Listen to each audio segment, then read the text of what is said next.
Bonsoir à toutes et à tous. On va démarrer le conseil municipal. Donc, je vais faire l'appel. Je suis présente, Frédéric Bréjard est absent, il m'a donné son pouvoir, pardon. Edith Bagard. Présente. Gérald Bardot. Présent. Catherine Laurin. François Franier. Présent. Virginie Génaud. Jonathan Villers. Colette Mansuy. Jacques Lamblin, j'ai croisé dans les couloirs, il va arriver. Marie Viroux, Joël Dissangros, Christian Flavenot, Michel Boesch, Benoît Talot n'est pas là. Pierre-Jean Courbet a donné pouvoir à Michel Boesch. Claude Bailly a donné pouvoir à Christian Flavenot. Catherine Duchesne, Stéphane Decugis, Valérie Didier absente, elle a donné pouvoir à Catherine Laurin. Caroline Thomas, je ne sais pas. Ludovic Chaumet. Il arrive, merci. Laurie Périssé. Alexandra Hugo. Geoffrey Mérez-Volo. Nolan Bartel. Pascal Huillier. Anne-Marie Di Marino a donné pouvoir à Thibaut Valois. Barbara Bertozzi, elle a donné pouvoir à Laetitia Saucé. Étienne Maire est absent. Thibaut Valois, Laetitia Saucé et Christelle Viveau est absente. Jacques Lamblin et Ludovic Chaumet viennent d'arriver. Alors, on va élire le secrétaire de séance. Nolan, est-ce que tu es OK pour être secrétaire de séance? On va alterner. OK. Donc, qui est contre la proposition de Nolan, la proposition pour être secrétaire de Nolan Bartel? Qui s'abstient? Nolan, tu es élu à l'unanimité. Approbation du procès-verbal de la séance donc, du Conseil du 13 février dernier. Est-ce qu'il y a des remarques ou des remarques? Non. Donc, on va approuver le procès-verbal. Qui est contre? Qui s'abstient? Il est approuvé à l'unanimité. Alors, concernant les décisions qui ont été prises depuis le dernier conseil municipal, est-ce qu'il y a des questions, des remarques? Monsieur Talot.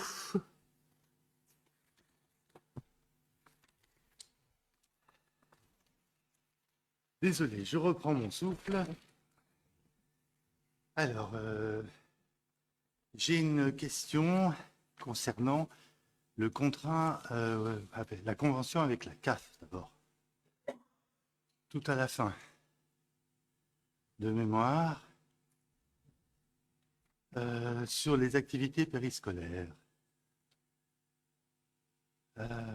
J'aurais aimé connaître les sommes Sur qui étaient en jeu. sur quelle décision? Parce que là... Alors, c'est la 56. OK, merci. J'aurais aimé avoir quel était le montant des sommes en jeu et s'il était possible de consulter cette convention. Bon, il sera possible de consulter la convention. Moi, les sommes, je ne les ai pas parce que ça dépend du nombre d'enfants que l'on accueille, dans le cadre des accueils périscolaires et extrascolaires. Chaque fois qu'on accueille des enfants, les gens qui bénéficient de la CAF peuvent... on est remboursé une partie par la CAF et c'est dans ce cadre-là qu'on signe cette convention. C'est une convention qui revient tous les ans. Oui, oui, elle revient tous les ans. Oui, voilà, qui revient tous les ans, tous les 2 ans. Après, ça dépend du nombre d'enfants. Est-ce qu'on a déjà une moyenne sur... On va aller la chercher et puis on va vous la communiquer. Bien, Par parfait. contre, le montant, on l'aura à la fin de l'année, en fait. Oui, enfin, c'est dans la convention. Il y a des règles qui définissent le calcul de la participation. C'est ce que je voulais avoir. Et la deuxième, elle est un peu plus haut. Alors, je vais dire 52, peut-être. Là, 50. Voilà, c'est la modification du contrat concernant le marché public global de performance avec Avec la société FH, non, c'est pas celle-là, pardon. C'est pas celle-là.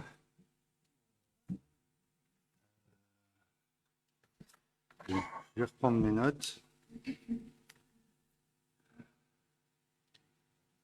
Est-ce qu'il y a d'autres personnes qui ont des remarques pendant que M. Talou cherche M. Valois?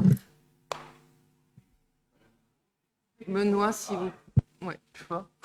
Voilà. Pour ne pas laisser penser qu'il n'y a que M. Talot qui regarde les décisions, moi je me posais une question sur la décision relative à la convention avec l'Union sportive handisport. 2 vents d'œuvre pour des animations qui ont lieu le 19 et 20 mars, c'est un petit peu en dessous, je crois, 58. Voilà une question sur la nature de ce projet. Et puis, on va Pas la chercher 58, si vous pouviez me redonner le 57, numéro. pardon. Ouais. Combien? La 57, juste au-dessus. Oui, ok. Voilà pourquoi on fait appel à l'Union handisport de Vendeuvre et pas à une association locale faire ce sujet. C'est tout simplement une proposition qu'ils nous ont faite. En Handisport, on travaille tout le temps avec. D'ailleurs, il y a une assemblée générale avec une remise samedi après-midi. Donc là, c'est une proposition qui nous est faite. C'est une manifestation Et c'est une manifestation à laquelle on participe tout toute la simplement. journée. Voilà. Sur la boccia. Vous pouvez nous expliquer ce que fait spécifiquement l'Union de sportive handisport de Vendeuvre dans ce contexte-là?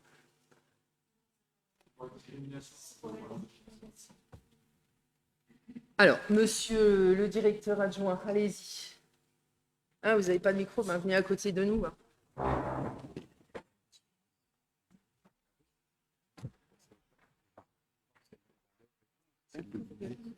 Éteignez le vote.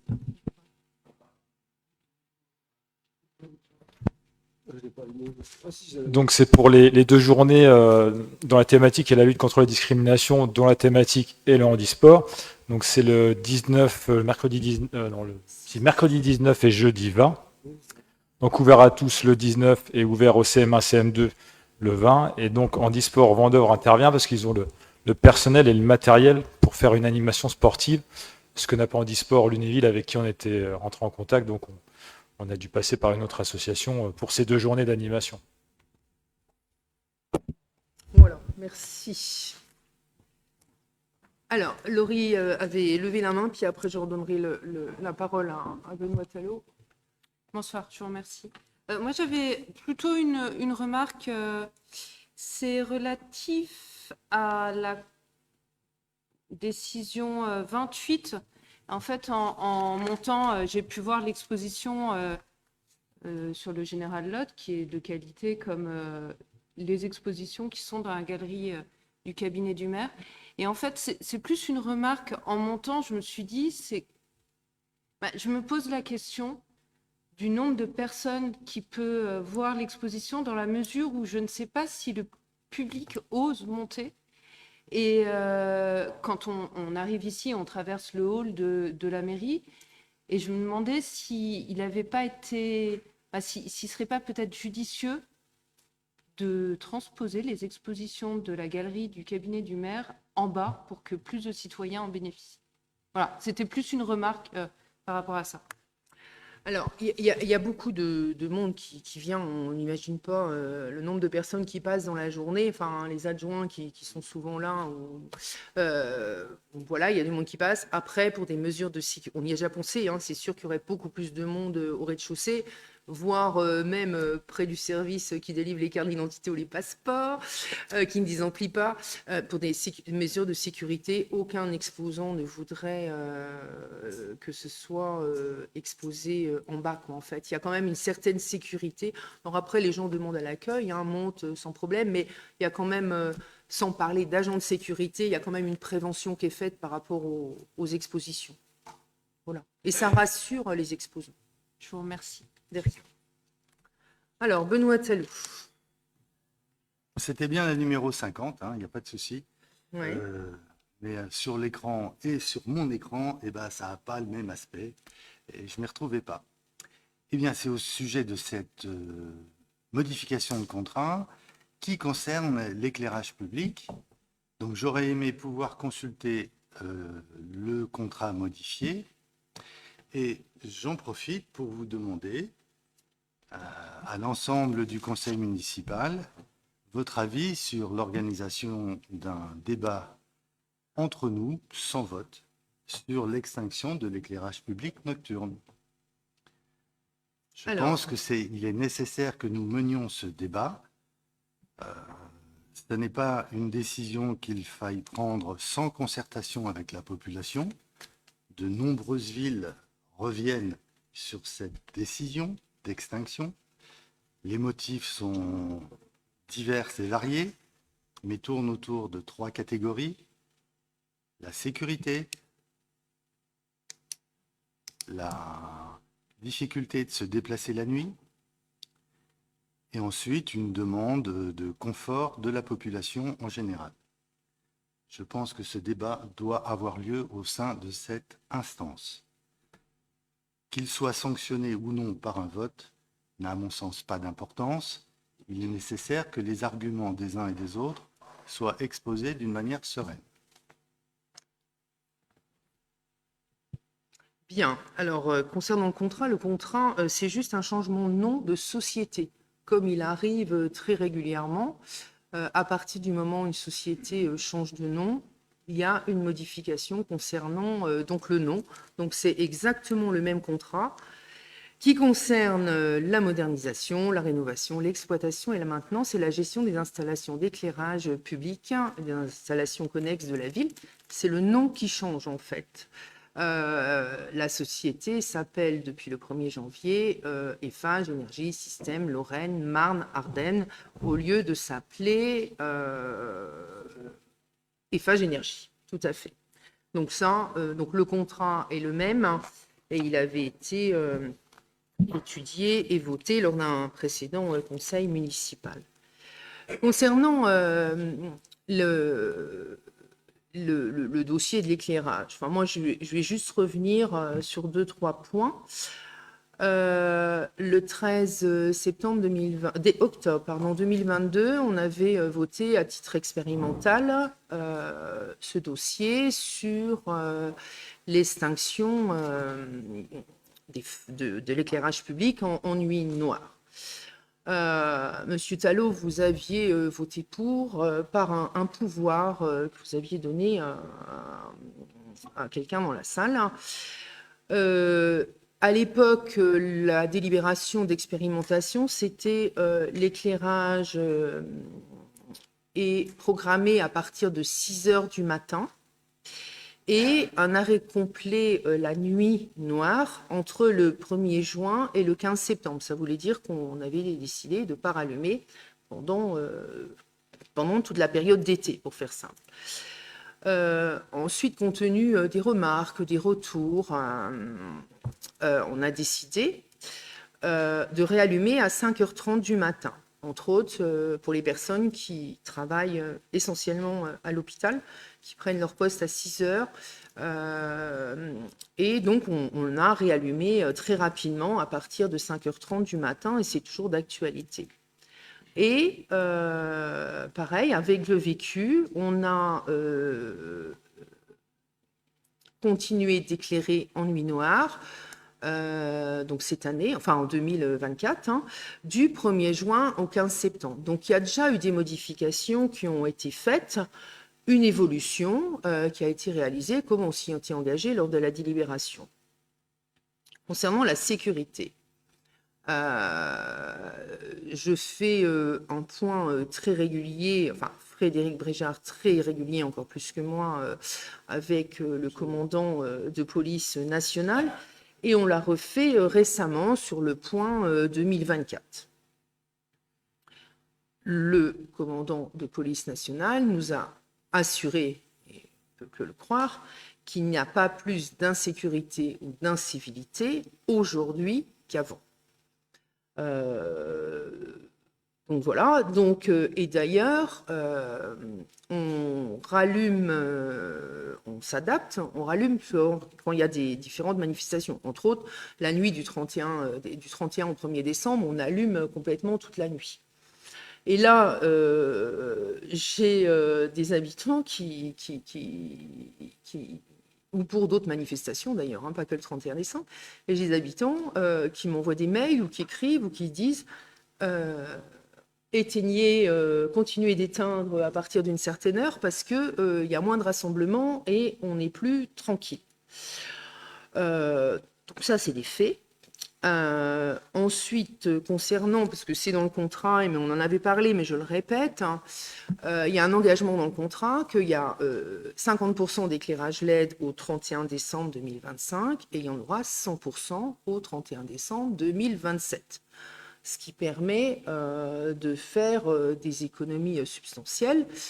Je vous rappelle, on investit 400 000 € par an dans l'éclairage public pour passer du 100% LED. Voilà où on en est aujourd'hui. Après, s'il y a d'autres personnes qui veulent prendre la parole, moi je suis prête à laisser la parole. Alors, il y a Monsieur L'Huillier, après il y a Catherine Loma. Écoutez, je suis étonné parce que, en fait, quand vous aviez présenté le projet, je pense qu'on n'était pas beaucoup à avoir voté contre. De mémoire, on était 2. Et donc, du coup, je m'étonne aujourd'hui. Alors, moi, je n'ai pas voté contre pour voter contre. Hein. C'est pas dire il faut pas faire des économies d'énergie, bien entendu. L'idée de mettre de l'argent dans les LED, c'est pour faire des économies, mais c'est pas pour mettre les gens dans le noir non plus. Donc, les économies qu'on a fait au travers des LED pourraient éventuellement servir à un éclairage plus long. Mais il y a d'autres formes, et vous savez bien, Madame le maire, il y a d'autres formes qui existent en matière d'éclairage public. Voilà, quand les voitures elles passent, ça s'allume 3 minutes et puis ça s'éteint après. Je vous avais interpellé, enfin, il y a même y compris pour les piétons, hein, ça existe un peu partout. Il y a beaucoup de mairies qui s'en sont dotées. Visiblement, ça pose beaucoup moins de problèmes que la fermeture complète dans le noir, et en même temps, ça rassure les gens. Ça, c'est pour le premier volet. Deuxième volet, je vous avais interpellé il n'y a pas très longtemps. Avant-dernier conseil municipal, je pense, sur l'éclairage devant les écoles, et notamment devant le Bichat. Alors, c'est des périodes, c'est vraiment sporadique, on est d'accord. Mais durant cette période-là, j'ai prié le bon Dieu, pourtant je ne suis pas prié souvent, hein, et j'ai prié le bon Dieu pour pas qu'il y ait d'accident. Et je vous le dis comme ça. Oui, vous voyez, ça m'arrive quand même, hein, madame. Et en fait, je me dis, quand même, on m'a dit que c'était pas possible. Parce que les lumières, enfin, c'est M. Fragnet qui m'a dit non, c'est compliqué, parce qu'on peut pas. Eh bien, écoutez, M. Fragnet, je vous le redis, je le redis après avoir consulté mes copains électriciens, c'est faux, c'est possible de mettre de l'éclairage. Alors après, ça nécessite un personnel qui va effectivement actionner. Mais oui, mais quand vous m'avez dit que c'était pas possible, si, c'était possible. Il y a juste qu'il faut actionner un levier pour mettre. Mais ça, c'était pour le côté sécuritaire. Maintenant, moi, je suis assez d'accord avec M. Talot. Sur le côté insécurité, vous avez consulté le commandant. Je ne suis pas sûr que vous ayez consulté la base. Parce que derrière, moi, j'en entends... je ne sais pas, mais ce que j'entends, moi, de la police ou de la gendarmerie, c'est qu'ils ont beaucoup plus de difficultés à exercer leur métier. Écoutez, moi, alors le peu que j'ai vu, j'en vois pas beaucoup. J'en vois certainement moins que vous, je sais pas, parce que j'ai pas l'occasion de les voir souvent. Mais en tous les cas, le peu que j'ai vu, ils m'ont dit que c'était beaucoup plus compliqué d'exercer leur métier la nuit, justement parce que les fuyards sont plus faciles, ils sont plus faciles à s'enfuir, et donc du coup, voilà. Bon. Après, c'est pour les vols, hein. Après pour les agressions, je sais pas. Voilà, merci. Alors, juste, Monsieur L'Huillier, les gendarmes n'interviennent pas sur la ville, hein, ce sont la police. Vous avez parlé de gendarmerie, donc je rectifie. Nous, on est en zone police. Et puis, vous n'avez pas voté contre, vous êtes abstenu. Vous regarderez la délibération, je l'ai sous les yeux. Vous êtes abstenu. Peut-être, ça je ne sais pas, mais en tout cas, vous vous êtes abstenu. Et je vais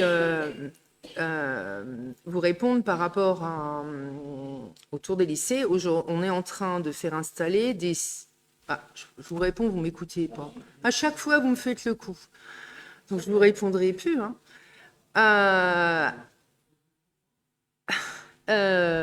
Non, sérieusement, on est en train, c'est ce que François était en train d'exprimer,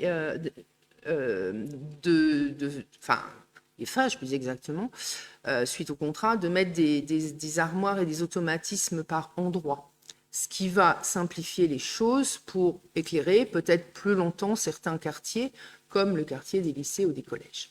Voilà, sur une durée des mois d'hiver, quoi, en fait. Hein. Donc, on est en train de regarder ça avec notre prestataire. Donc, on tient compte, vous voyez, des remarques des habitants. Des habitants aussi. Catherine Laurin, vous aussi. Oui, alors moi, contrairement à Benoît Tallot, je n'ai que des retours et des questionnements par rapport au fait qu'on puisse réallumer pendant les heures de pleine nuit. Je pense que les gens me posent la question, on ne va pas rallumer en pleine nuit, on ne va pas rallumer, ce n'est pas à l'ordre du jour. Inquiet du fait que cette question puisse revenir sur la table.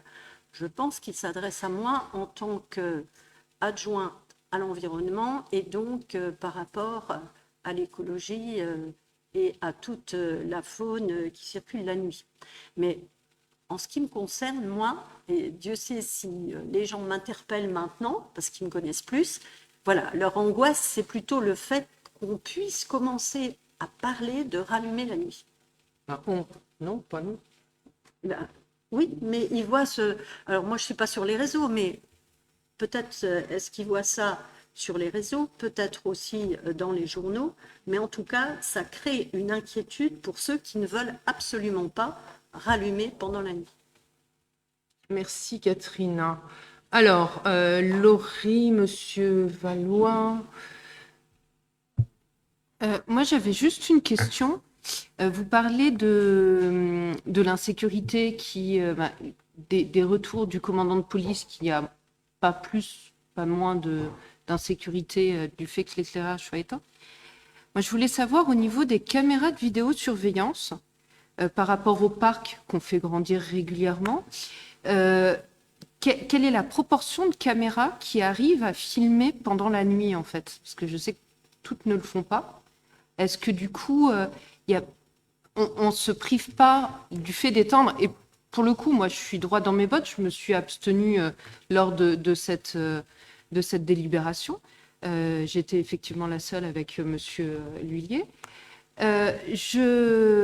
Voilà, moi, qui est pas plus, pas moins d'insécurité, je l'entends, mais en termes de résolution de l'insécurité qui existe quand même, est-ce que les caméras continuent à jouer leur rôle? Est-ce qu'on ne se prive pas d'un outil de résolution de ces conflits Alors, les caméras, on le sait tous, fonctionnent plus en journée qu'en nuit, et c'est très limité par rapport à la nuit, pour être... on le sait tous. Hein. Au moins. Par contre, tout ce qui est vol, hein, parce que c'est ça l'insécurité essentielle qui est crainte par les habitants, tout ce qui est vol est plutôt en fin d'après-midi que la nuit. D'ailleurs, les vols sont souvent l'hiver, à partir de 16h30 jusqu'à 18h, 18h15, quand les gens sont encore au travail, pas rentrés chez eux. Là, ça n'a rien à voir avec l'éclairage de nuit, en fait, hein, ou pas, etc. Par rapport à la résolution, ce que dit la police, c'est que quand il y a des gens qui se baladent en pleine nuit, où ils ont, mal intentionnés bien évidemment, ils ont, ou pas d'ailleurs, mais ils ont un téléphone ou une lampe torche, quoi.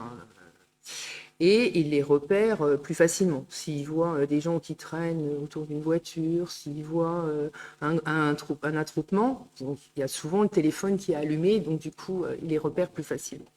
Voilà. Et donc, du coup, enfin, voilà quoi. Si on soit clair, il y avait, et c'est ce que les conversations qu'on a avec Frédéric et avec le commandant, si demain il y avait le moindre souci à cause de l'éclairage public, à déplaire à mon adjointe en charge de l'environnement, je n'hésiterai pas une minute pour allumer la lumière en nuit noire. D'accord? C'est ce que je dis et ce que je redis à chaque fois. Mais du coup, au niveau du parc des caméras de vidéosurveillance, on est d'accord que la nuit, on ne peut pas trop compter dessus. Ah oui, c'est clair. D'accord. Oui, c'est clair. Certaines, mais Certaines, pas, mais pas pas la toutes. majorité. Pas beaucoup. Non, Oui, en c'est majorité, clair. Oui, elles ne oui, sont oui, pas c'est infrarouges. clair. Oui, c'est clair.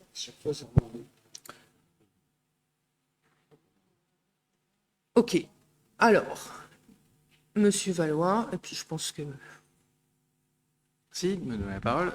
Sur ce sujet, on a eu un long débat, effectivement, en 2022.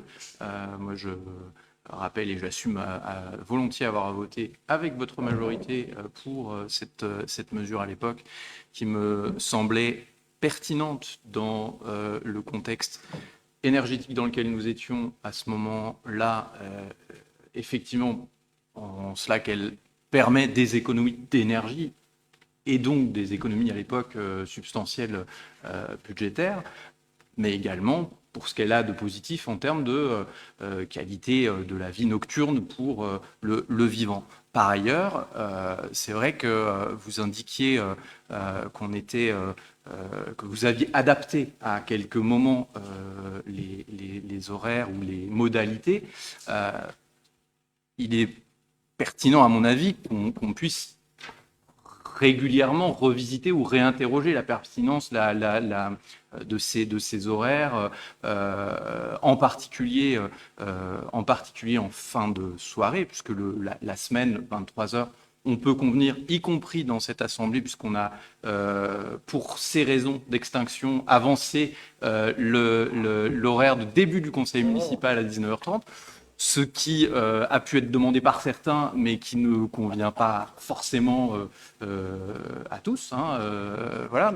Donc le sujet des 23 heures, moi, il me semble que c'est souvent une problématique qui nous revient, et je pense qu'on a tous rencontré des gens qui, sortant de chez eux, ou du cinéma, ou d'un restaurant, ou de chez des amis, ou d'un conseil municipal au-delà de 23 heures, peuvent trouver que se balader dans le noir, c'est un petit peu difficile. Au demeurant, moi, je pense que le vrai sujet, et Pascal Lhuillier l'a bien indiqué, c'est comment on équipe et on se donne les moyens d'équiper l'ensemble de la ville en solutions beaucoup plus agiles, beaucoup plus intelligentes au sens de la détection des piétons ou des voitures.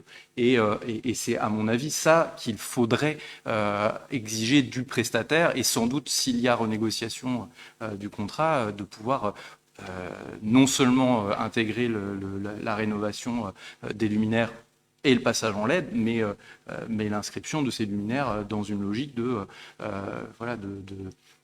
d'intermittence en fonction du passage des piétons. Je reviens juste sur ce que vous venez de dire. Il n'y a pas modification du contrat. Une modification S'il y avait. Non, mais là, il n'y a pas de... J'insiste. Pas là. Parce qu'une modification du contrat, on ne le passe pas par une décision. Bien sûr. Voilà. On est bien, on est bien d'accord. J'ai bien entendu que c'est pas l'objet de cette décision. C'est le changement de nom de la société. Uniquement. Alors, Monsieur Talot avait relevé la main, et puis après, je crois, Jacques Lamblin. Puis on s'arrêtera là, parce qu'en fait, le débat, Alors, c'est vrai que j'ai l'habitude d'être manichéen, de forcer le trait, d'exagérer. Mais là, en l'occurrence, c'est tout le contraire. Je suis désolé. Je ne demande pas l'extinction ou le rallumage complet. Ce n'est pas le seul choix qui s'impose à nous. Je propose qu'il y ait une modularité, comme l'a dit M. Lhuillier. Les solutions techniques existent. Et c'est pour ça que je demande ce débat. Mais peut-être que si vous aviez saisi l'occasion, la main tendue du Conseil général pour favoriser la rénovation du parc des luminaires publics, peut-être aurions-nous pu bénéficier de cet aménagement beaucoup plus tôt. J'avais préféré faire autre chose. En matière de faune nocturne, ouais, c'est très bien les petits oiseaux, les chauves-souris. Alors les chauves-souris, elles rentrent très tôt, il y a les oiseaux nocturnes, d'accord. Mais moi, je croise d'autres faunes nocturnes pas forcément aussi bien intentionnés.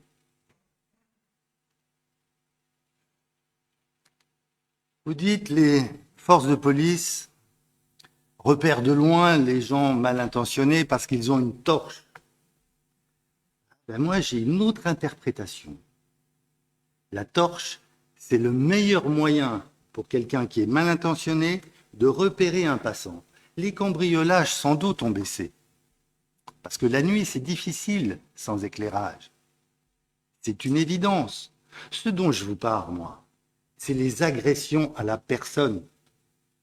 Et les gens ne portent pas plainte, donc ça n'arrive pas aux oreilles du commissaire de police. Parce qu'ils sont incapables, les agressés, les victimes, dont vous avez peu de cas, semble-t-il. Ces victimes ne portent pas plainte parce qu'elles sont incapables de décrire leur agresseur. La plainte est vaine. Et si vous ne l'entendez pas, moi je l'entends. Alors vous, ça n'arrive pas à vos oreilles, ça arrive aux miennes. Et j'ai pu constater les dégâts. J'ai pu constater les cocards de personnes qui sont fait voler leur téléphone. Entendez les jeunes filles qui ont quelques difficultés à rentrer, et pas seulement les jeunes, chez elles le soir dans la nuit, dont certaines se sont fait violer. Elles sont toujours aussi incapables. Ah, ça n'est pas arrivé à vos oreilles. Très bien, c'est arrivé aux miennes. Non.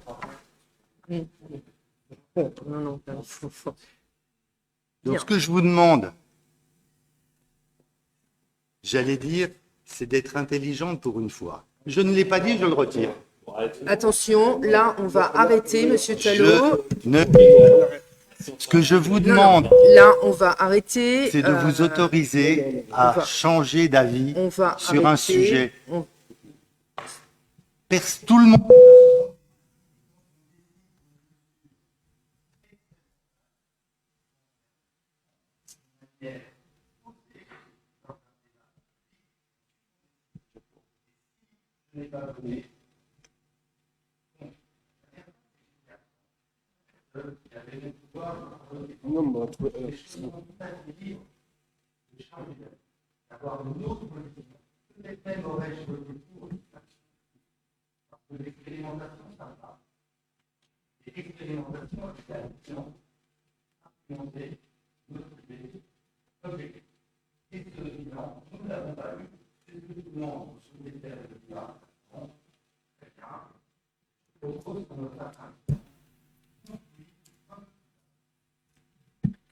Jacques Lamblin avait demandé la parole et ensuite je répondrai.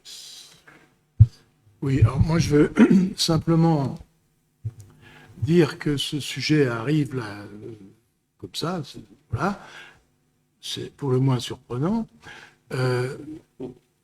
Voilà. Et surtout, ce que je retiens de ce que j'ai entendu, juste un petit truc pour toi.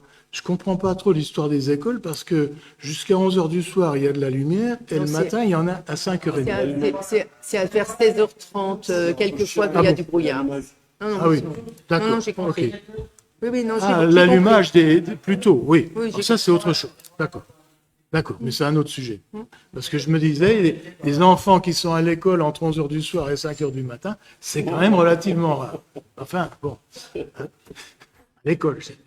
Alors, oui, mais il y a des professeurs qui veulent obtenir des résultats, c'est vrai.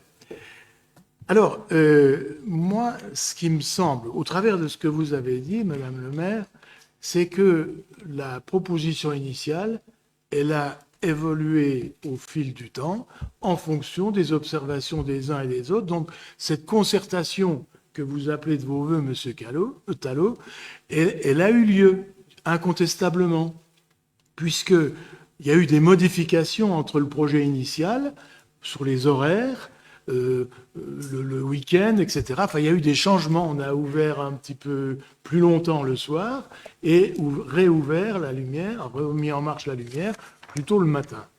Je crois que ça s'est pas fait artificiellement. C'est parce que il y a eu des remarques, des observations et c'était des observations de bon sens et donc l'évolution a été faite. J'ajoute qu'il y a un autre endroit où il y a eu beaucoup de concertation directe avec la population, c'est dans les réunions de quartier. Les réunions de quartier, il y en a depuis des années, et là, il y a souvent beaucoup de monde, et les problèmes sont posés par les uns et les autres. Alors c'est sans généraliser, mais en général, quand un sujet revient souvent dans les réunions de quartier, c'est qu'il y a une préoccupation d'ordre général. Donc c'est un contact avec la population qui est extrêmement important et qui sert. Quand j'étais maire, on s'en servait. Catherine et l'équipe s'en servent aujourd'hui. On prend en compte ce qu'on entend pour évoluer. C'est comme ça, par exemple, qu'on a mis la ville à 30 km/h. Voilà. Alors, donc, je trouve que les structures qui existent sont telles qu'on peut parfaitement aller... Il n'y a pas besoin de faire des tas de débats qui, dans le fond, n'amènent pas grand-chose. Il suffit d'être en permanence vigilant et d'adapter en fonction des progrès techniques, la technicité. Et enfin, et je conclus par ça, parce que ça c'est important, 2027, tout sera en LED. Et à ce moment-là, l'intérêt de faire des économies va être dérisoire. En revanche, le seul intérêt qui restera, c'est l'environnement. C'est l'environnement. Et là, le problème, il se posera sur le plan environnemental. Alors, à ce moment-là, on pourra faire un débat. Mais d'ici là, il n'y a aucune raison de tout modifier comme ça, à mon avis. Enfin, en tout cas, c'est le point de vue qui est le mien. Hein, voilà. Bien. Bien. Bien. Bien. Alors, moi, je vais revenir déjà sur les aides du département, parce que les aides du département, elles ont toujours été demandées. D'ailleurs, les points lumineux, il y a quelques années, c'était 250 € par point lumineux. Et depuis quelques temps, je crois que c'était la deuxième année en 2024, c'est 100 € par point lumineux. Les subventions ont toujours été demandées. Et d'ailleurs, c'est une délibération qui a été faite en décembre 24 concernant les demandes. Donc, je permets à personne de dire quoi que ce soit sur toutes les demandes de subventions dont la ville peut bénéficier, parce que systématiquement, je peux vous dire que c'est quelque chose que je surveille et que c'est surveillé depuis 2008 par rapport à tous les travaux qui ont été faits, entre autres. Et concernant le respect, je voudrais rappeler les règles. J'invite celles et ceux qui ne s'en souviennent plus qu'il y a une charte qui a été signée par l'ensemble des conseillers municipaux en mai 24 et que je demanderai à chacun de la respecter et de la relire si vous ne vous en souvenez plus. Maintenant, je pense que concernant les décisions, nous avons fait le point et nous allons aborder donc le première délibération qui concerne les affaires scolaires et qui va être présenté par Jonathan Auvillers. Merci Madame la maire. Par courrier du 22 janvier 2025, Monsieur le directeur académique des services de l'éducation nationale nous a informé qu'un retrait de poste était envisagé sur l'école Jules Ferry dans le cadre du projet de la carte scolaire 2025-2026. Pour votre parfaite information, ce sont 14 suppressions de postes sur la Meurthe-et-Moselle, ce qui va entraîner 52 fermetures de classes et 12 ouvertures, soit un solde de moins 40.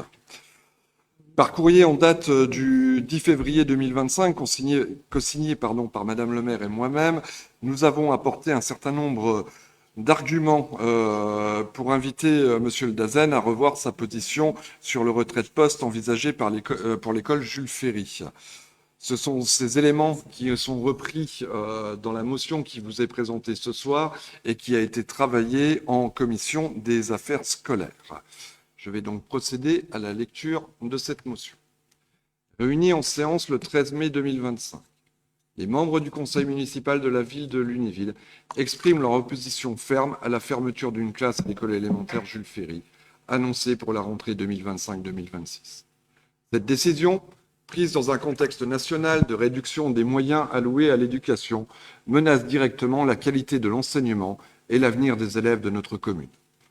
L'école Jules Ferry accueille actuellement 178 élèves répartis en 8 classes.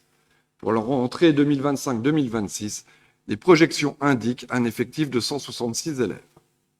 La suppression d'une classe porterait donc la moyenne à près de 24 élèves par classe, avec des niveaux multiples, complexifiant le travail des enseignants et compromettant l'accompagnement individualisé des élèves. Cette mesure va à l'encontre des engagements pris par l'État en faveur de classes à effectifs réduits, notamment en CP et CE1, afin de favoriser la réussite scolaire dès le plus jeune âge. Par ailleurs, l'arrivée annoncée de 35 élèves en CP à la rentrée 2026-2027 montre que cette fermeture est une réponse inadaptée aux besoins réels à moyen terme. Depuis la rentrée scolaire 2023-2024, les effectifs en maternelle sont en augmentation constante, ce qui traduit une dynamique démographique positive. Cette tendance démontre que les effectifs en élémentaire suivront naturellement cette progression dans les prochaines années. Fermer une classe aujourd'hui serait non seulement prématuré, mais également contre-productif, car elle ne prend pas en compte l'évolution des inscriptions et les besoins éducatifs futurs de notre commune. Le quartier de l'école Jules Ferry, marqué par un fort taux de logements sociaux, est une ancienne inscription dans la politique de la ville.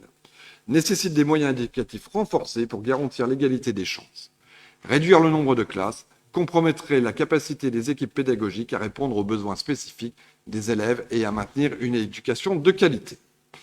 Les élus du conseil municipal dénoncent la précipitation de cette décision, prise sur la base de projections alors que les inscriptions définitives ne seront connues qu'en juin. Pour mémoire, les inscriptions en mairie sont ouvertes depuis 15 jours. Nous demandons que les spécificités de notre territoire soient pleinement prises en compte avant toute suppression de classe. Nous rappelons également que l'école Jules Ferry joue un rôle essentiel dans le maillage éducatif de Lunéville, en accueillant des enfants issus de divers milieux et en assurant un enseignement de proximité. La suppression d'une classe aujourd'hui pourra entraîner des conséquences néfastes à long terme, notamment une surcharge dans d'autres établissements et une dégradation des conditions de scolarisation. Pour toutes ces raisons, le conseil municipal de Lunéville demande solennellement à la direction académique des services de l'éducation nationale de revenir sur cette décision et de garantir le maintien de la classe à l'école Jules Ferry. Nous réaffirmons que l'éducation n'est pas une variable d'ajustement budgétaire, mais un investissement essentiel pour l'avenir de nos enfants et pour la cohésion sociale de notre ville.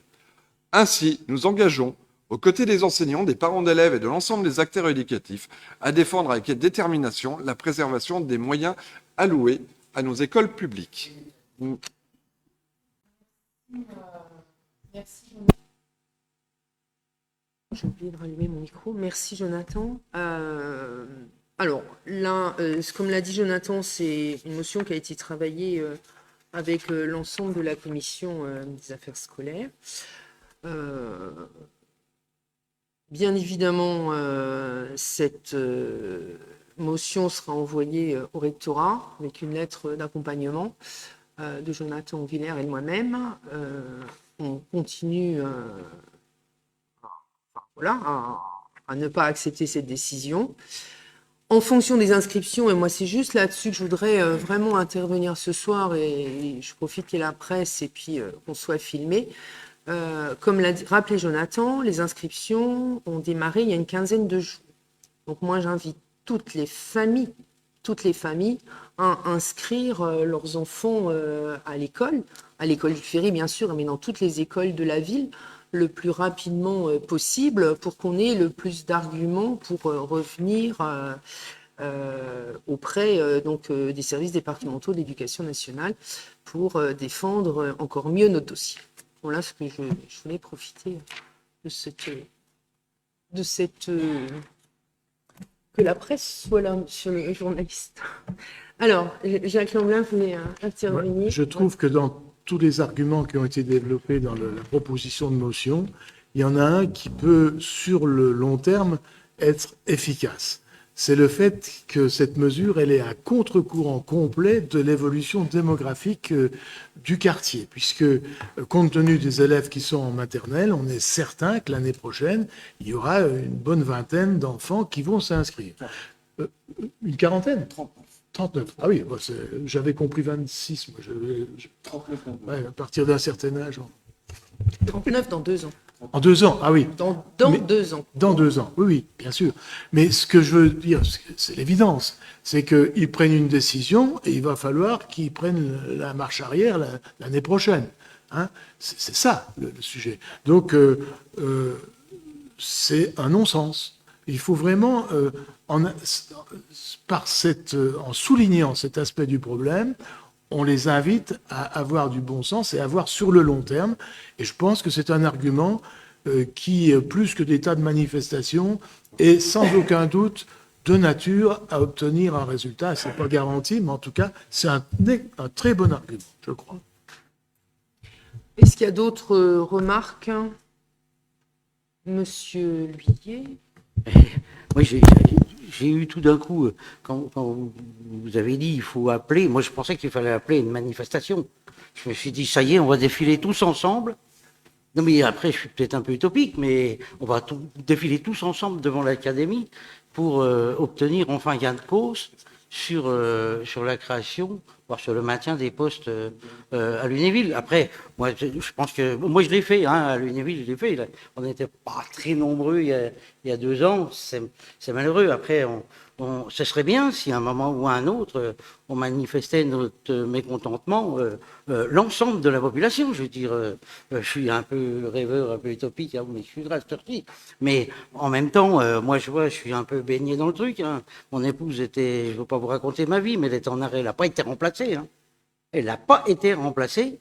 Et il n'y a aucun remplacement envisagé sur aucun personnel sur l'académie Nancy-Metz quand il y a un enseignant qui est malade. Enfin, aucun remplacement par un autre enseignant. Il redistribue les élèves dans les classes, ou alors c'est une ASEM qui prend le relais. Hein. Mais c'est assez fou. Hein. C'est assez fou. Ça veut dire qu'aujourd'hui, notre gouvernement, la manière dont est géré notre pays, ne prend absolument pas en compte l'éducation nationale de nos enfants. Et ça, moi, je trouve ça gravissime par rapport à tout ce qui est annoncé, par rapport notamment à l'armement. Enfin, je vous en passe des meilleurs. Je trouve ça, dans un pays démocratique comme le nôtre, lamentable. Et c'est pour ça que je vous dis, bah, ça paraît une utopie, mais à un moment donné, attention au combat, et chacun ne mène pas les mêmes combats. Bien. Bon. Je pense que le débat est mené, donc on va voter. Donc, qui approuve la motion contre la fermeture de classe de l'école élémentaire Jules Ferry et qui donc m'autorise à la signer et à la transmettre aux services départementaux d'éducation nationale et au rectorat. Me la signer et je la co-signerai avec Jonathan Villers, bien évidemment. Alors, qui est contre? Qui s'abstient? Elle est votée à l'unanimité. Délibération suivante, c'est Catherine Laurin qui va la présenter.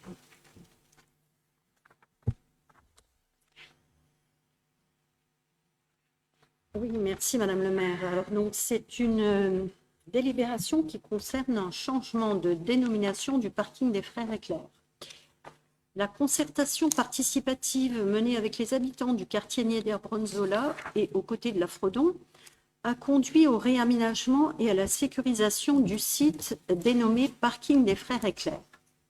Le projet, construit en prenant compte à la fois de l'aspect écologique, mais surtout l'aspect sécuritaire, compte tenu que nous sommes aux abords d'une école avec des entrées et des sorties d'élèves, satisfait à la fois les parents et les enseignants et les gens du quartier. Depuis le réaménagement, nous avons eu de très bons retours. Compte tenu des faits que ce site ressemble désormais à un square végétalisé plutôt qu'à un parking proprement dit, que d'autre part, aucun habitant de ce quartier n'a une adresse avec la dénomination Parking des Frères Éclair, nous vous proposons une nouvelle dénomination du site qui évitera de le confondre avec le stade des Frères Éclair situé plus loin. Nous proposons de l'appeler Square Marie-Marvin. Pour ceux qui ne connaîtraient pas cette femme, je vais essayer de vous la décrire en quelques mots. En fait, il faudrait beaucoup plus que quelques mots pour décrire cette femme, tant sa vie est riche en exploits. Originaire du Cantal, elle pratique dès son enfance de nombreux sports, y compris ceux réservés aux hommes. À sa mort, elle est d'ailleurs la femme la plus médaillée de l'histoire. Bien avant Madame Hidalgo, elle s'est baignée dans la Seine et a traversé Paris. Outre ses performances sportives, elle est assez singulière pour son époque, puisqu'elle est une des premières femmes à obtenir le permis de conduire, mais elle sait également conduire tout autre engin, tel qu'avion, ballon, locomotive, bateau à vapeur. Elle se fait connaître également par les nombreuses conférences qu'elle donne et par les articles qu'elle écrit. Elle s'investit d'autre part en tant qu'infirmière Croix-Rouge au début de la Première Guerre mondiale. Son parcours, hors du commun, lui vaut le surnom de Marie Cascon. Elle s'éteint à l'âge de 88 ans dans un hospice de Laxou, dans l'indifférence générale et le dénuement.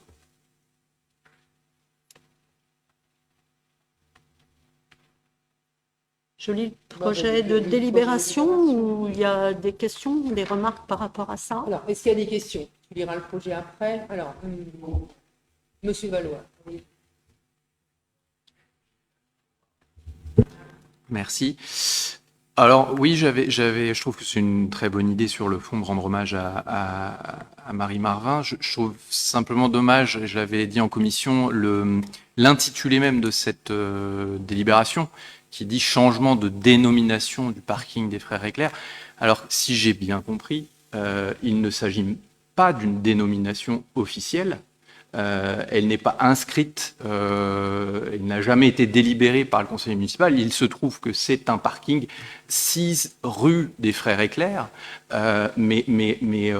sauf erreur de ma part, il n'y a pas de dénomination officielle. Donc c'est juste l'impression que ça donne, c'est qu'on débaptise pour rebaptiser, alors même que la rue demeure. La rue des Frères Éclair demeure, et je trouve qu'en plus, enfin voilà, l'histoire de ces jeunes gens lunévillois qui sont morts pour la France aussi et en défendant leurs idées. Enfin, c'est quand même dommage de donner l'impression qu'on débaptise quelque chose pour voilà, rebaptiser. Voilà. Donc c'est simplement cette remarque et que ce soit bien clair. Pour moi, la rue des Frères Éclair, c'est ce que vous nous aviez expliqué, Madame Lerin, demeure rue des Frères Éclair.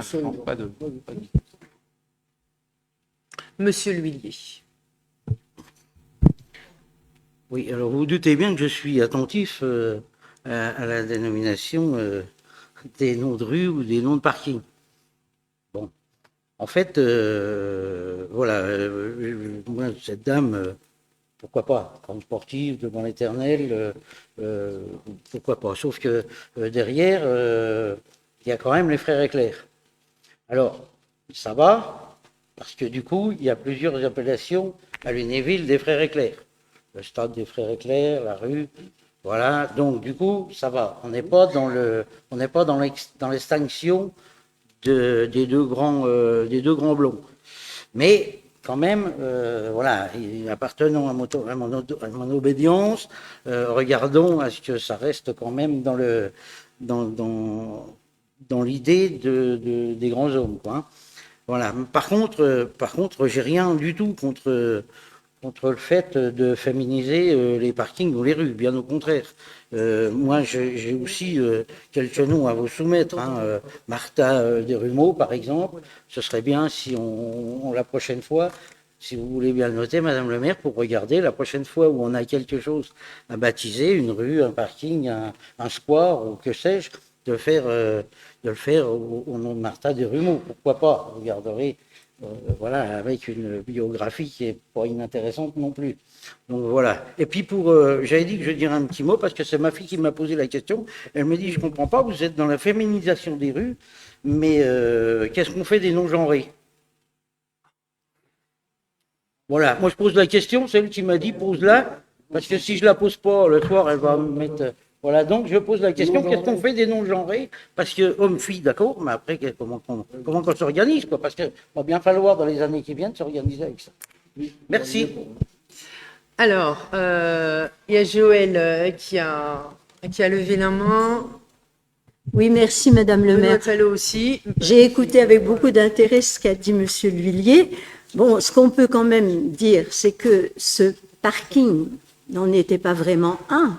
C'était un endroit où les gens se garaient de fait et qui a gardé ce nom parce qu'il y avait la rue des Frères Éclair. Je connais bien maintenant l'histoire des Frères Éclair, qui est très émouvante et on peut leur rendre hommage. Il y a le stade, qui est très connu dans toute la région parce que les équipes de foot y jouent régulièrement. La rue, qui est très très bien connue aussi et bien située.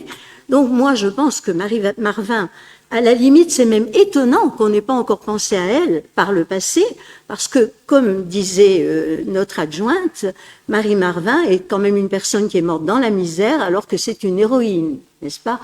Maintenant, pour ce qui concerne les noms genrés, il faudrait peut-être commencer par les chercher dans le passé de Lunéville. Pourquoi pas, hein? Pourquoi pas?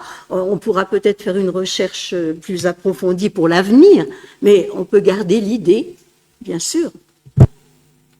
Merci Joël. Benoît Tallot.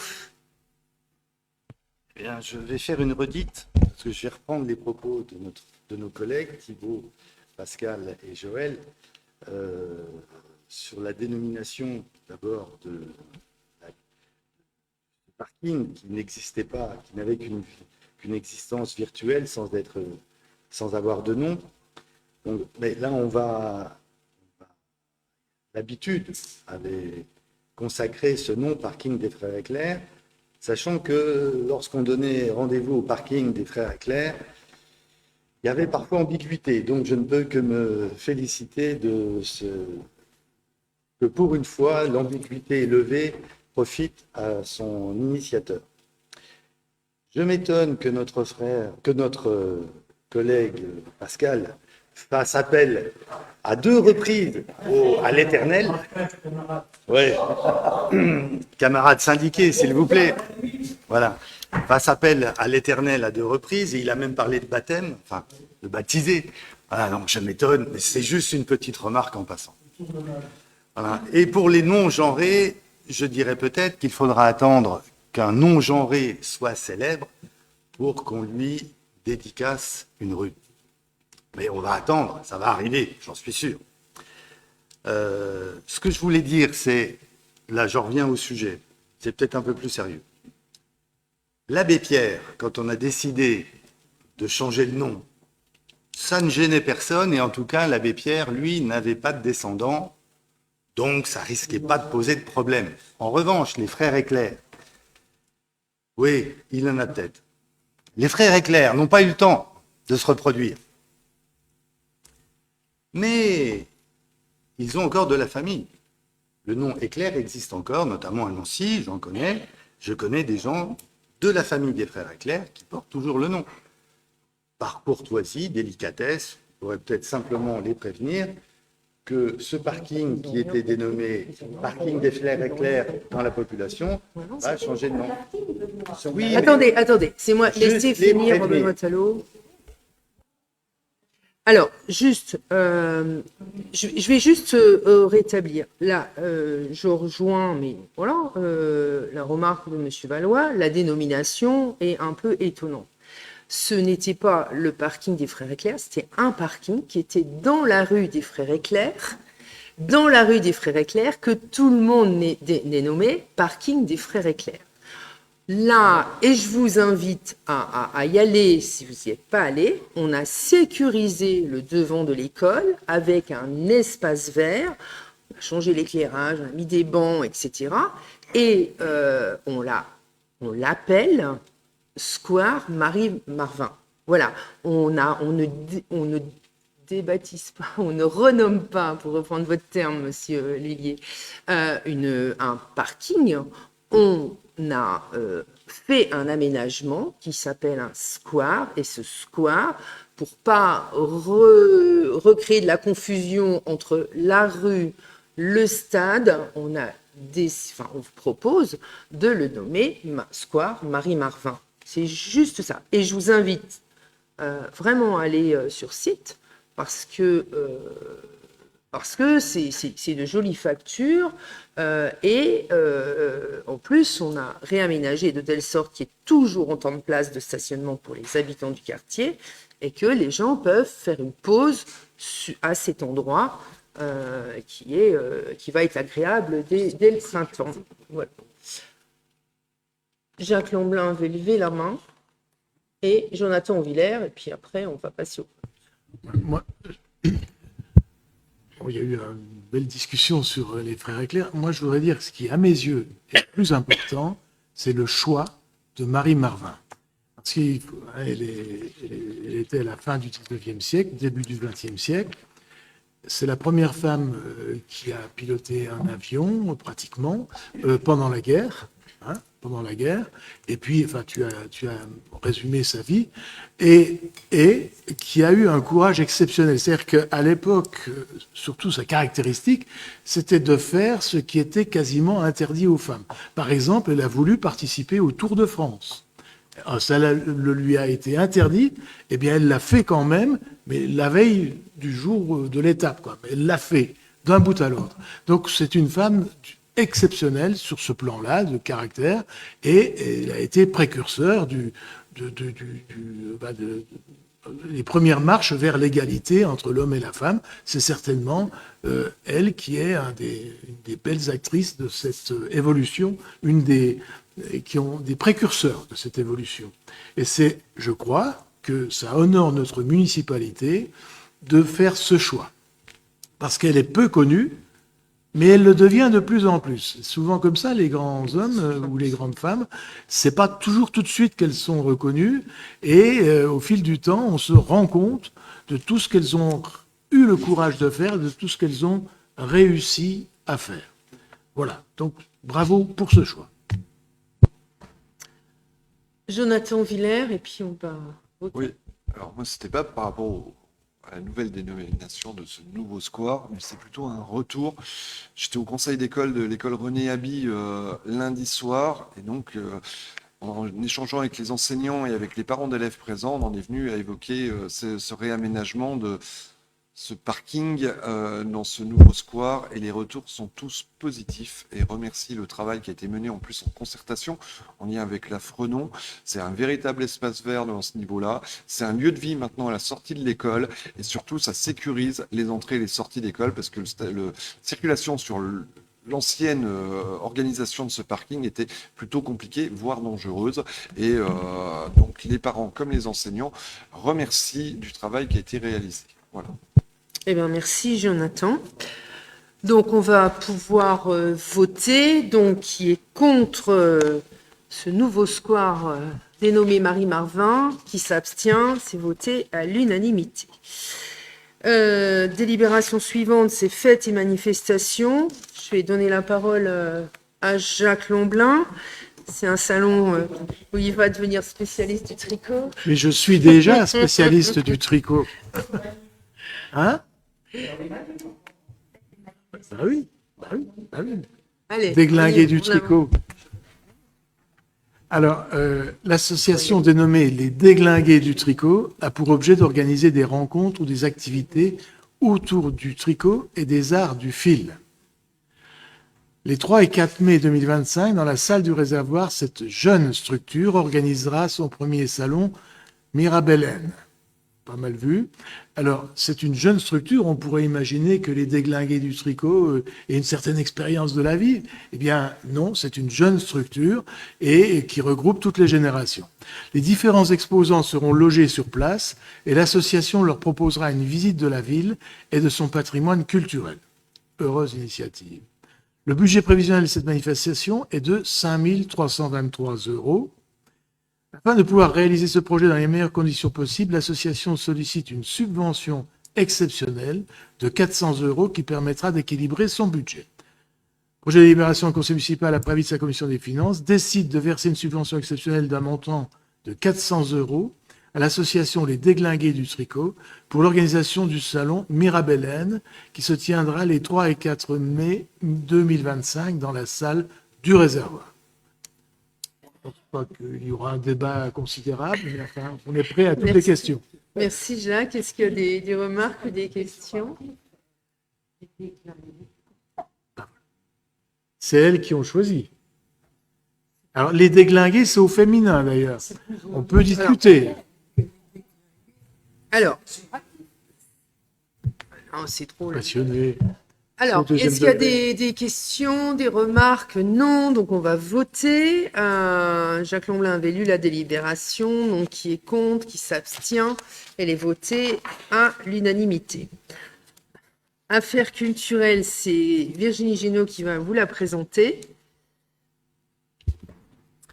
L'association Cri des Lumières, qui œuvre sur le territoire de Lunéville par le biais de la photographie, a répondu à l'appel à projet C'est mon patrimoine 2025. Dans ce cadre, un projet artistique intitulé Un regard contemporain sur l'environnement de Lunéville et le château, avec son patrimoine culturel, architectural et historique, a été rédigé. Ce travail sera mené en partenariat avec le Centre culturel et les épis ainsi que d'autres structures partenaires.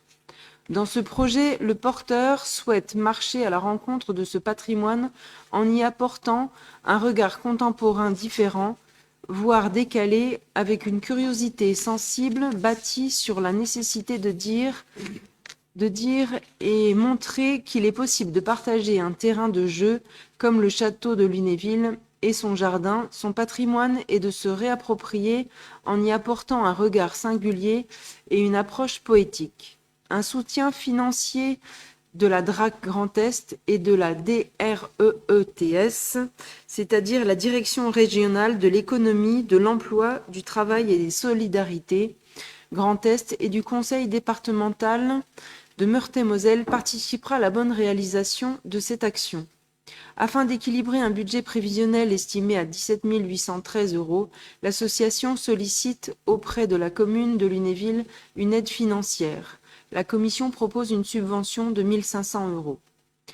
Le projet de délibération, le conseil municipal, après avis de sa commission des finances, décide de verser une subvention exceptionnelle d'un montant de 1 500 € à l'association Cris des Lumières, autorise Madame le maire à signer tous les documents relatifs à cette affaire. Merci Virginie. Est-ce qu'il y a des questions? C'est des délibérations qu'on passe pratiquement tous les ans à cette période. Monsieur Valois. Oui, est-ce qu'on peut avoir une précision sur le moment où ce travail sera valorisé J'imagine qu'il est en cours depuis le début de l'année que le projet est lancé, mais j'imagine qu'il y a un temps de diffusion. Donc, Je les ai sous les yeux.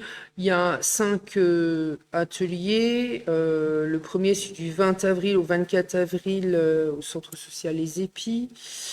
Il y en a un autre du 7 juillet au 11 juillet, pareil aux Épis. Un du 15 juillet au 21 juillet à l'île aux enfants. Donc là, c'est pour 20-10, 24-10, l'île aux enfants. Et à nouveau, 27-10, 31-10 aux Épis. Donc en fait, c'est toujours pendant les vacances, vacances de Pâques, session l'été, puis vacances de la Toussaint. Voilà, donc c'est des projets qui sont pour les enfants de Lunéville, via les Épis, via l'île aux enfants, et puis via différents sites où il y a des adolescents et des enfants pendant les vacances. Ah, c'était le rendu. Ah, pardon, du coup j'ai fait de la promo pour que les gamins s'inscrivent, moi. Le rendu. Vas-y Virginie, si tu sais où il est le rendu. Ça sera après. On n'a pas encore où sera le rendu, a priori. Oui. Je pense qu'il y aura des expositions à l'issue, mais je suis en train de chercher des ateliers. Donc, écoutez, on n'a pas où est le rendu, mais on pourra le communiquer à l'occasion. On va leur demander et puis on vous le recommuniquera à toutes et à tous. Valérie est en train de le noter. Ok. D'autres questions? Non. Donc, tu avais lu la délibération. Donc, qui est contre, qui s'abstient, elle est votée à l'unanimité. La suivante concerne le sport. Donc, c'est Gérald Bardot qui va vous la présenter. Merci.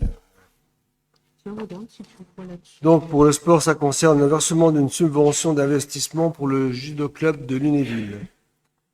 La ville de Lunéville met à disposition des associations sportives et des établissements scolaires de nombreux équipements, notamment le complexe sportif Charles Berthe. Sur ce site, plusieurs salles sont équipées de matériel spécifique et particulièrement le dojo qui permet la pratique des arts martiaux. Le judo club de Lunéville, utilisateur associatif principal, projette de renouveler les 2 surfaces de tatami, soit 260 mètres carrés. Le montant prévisionnel de la dépense est de 18 750 €. Le club a sollicité la ville pour l'octroi d'une subvention exceptionnelle d'un montant de 6 062 € pour aider au financement de ce matériel, mutualisé avec la cité scolaire Ernest Bichard, le lycée Paul Lapie et d'autres associations sportives.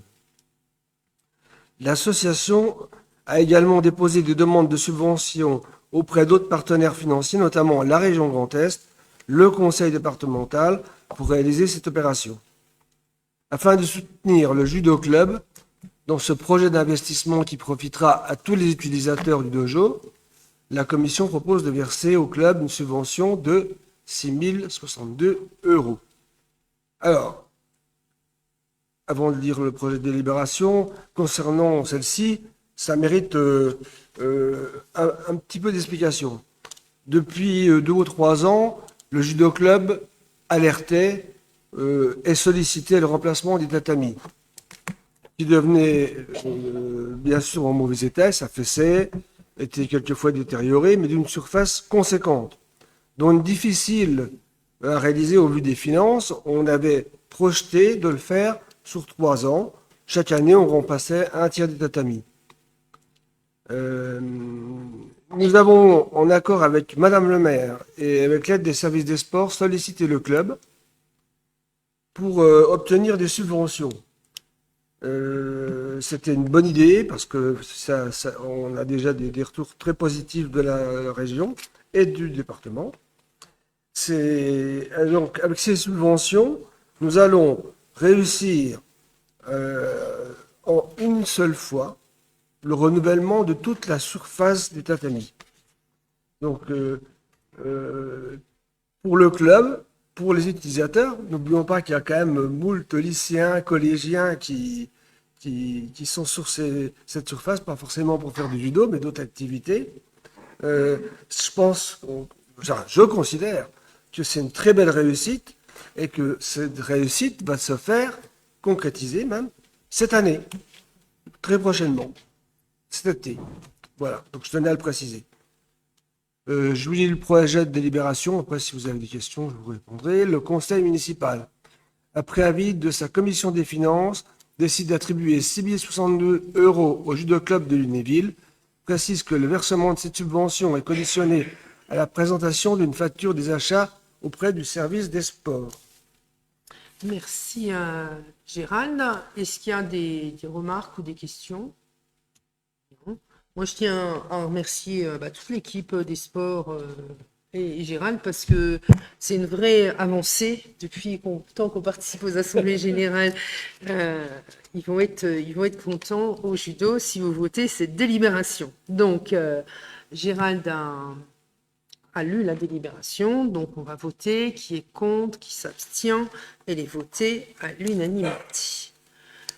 Mars Bleu, qui devient aussi une récurrente en termes de délibération et de manifestation. Donc, je donne la parole à Michel Deutsch. Merci, Madame le maire. Donc, comme c'est la 4e année qu'on fait Mars Bleu. Donc, je vous donne la délib. La ville de Lunéville, en partenariat avec différentes associations et partenaires privés, organise le dimanche 16 mars, dimanche qui arrive, 2025, pour la 4e fois, une manifestation dans le cadre de Mars Bleu, au profit de la Ligue contre le cancer. Lors de cette journée, un trail, une marche nordique et une marche familiale seront proposés. Les coureurs et les marcheurs participant à cette épreuve vont s'acquitter d'un droit d'inscription minimum de 5 €, qui sera reversé intégralité à la Ligue contre le cancer. Contre cette contribution, un tour de cou de la manifestation sera offert à chaque participant ainsi qu'un ravitaillement. Afin de couvrir l'ensemble des dépenses afférentes à cette journée, nous pouvons compter sur de nombreux partenaires. En effet, les caves Saint-Charles et l'établissement Édouard Leclerc nous font don des boissons et de la nourriture nécessaires à la bonne tenue des stands de ravitaillement. Quant au financement des tours de cou, nous pouvons compter sur plusieurs mécènes. 5 dont ont été enregistrés. La société SPC Metal, 250 €, SRAL Saguez, 100 €, le magasin Bricomarché, 300 €, l'entreprise Saïn Façade, 600 €, le contrôle technique de Chanteux, 300 €. La totale de ces dons représente la somme de 1 550 €. Je tiens à signaler que on met des tours de cou, étant donné qu'on n'a pas eu assez de subventions, enfin d'aides financières, pour acheter d'autres maillots supplémentaires. Car cette année, j'ai 8 partenaires en moins qui n'ont pas pu participer. Et ça fait un total de 2 500 € en moins. Donc, au lieu de faire les maillots, on s'est mis sur les tours du cou. Et puis, je tiens juste à signaler que pour les coureurs, c'est dimanche à 10 h. Et à partir de 14 h, c'est la marche. La course, c'est 10 km ou 20 km. Et la marche, c'est 5 km ou 10, comme vous voulez. Donc, j'espère qu'on verra beaucoup de monde parce qu'ils annoncent du beau temps. Froid, mais beau. Projet de délibération. Le conseil municipal, après avis de sa commission des finances, autorise Madame le maire à signer tous les documents relatifs à cette manifestation. Autorise Madame le maire à recevoir les dons suivants. 250 € de SP Metal, 100 € de Saguez, 300 € de Bricomarché, 600 € de Seine Façade, 300 € du centre technique de Chanteux. Précise que la recette sera rattachée à la nature, 75 888.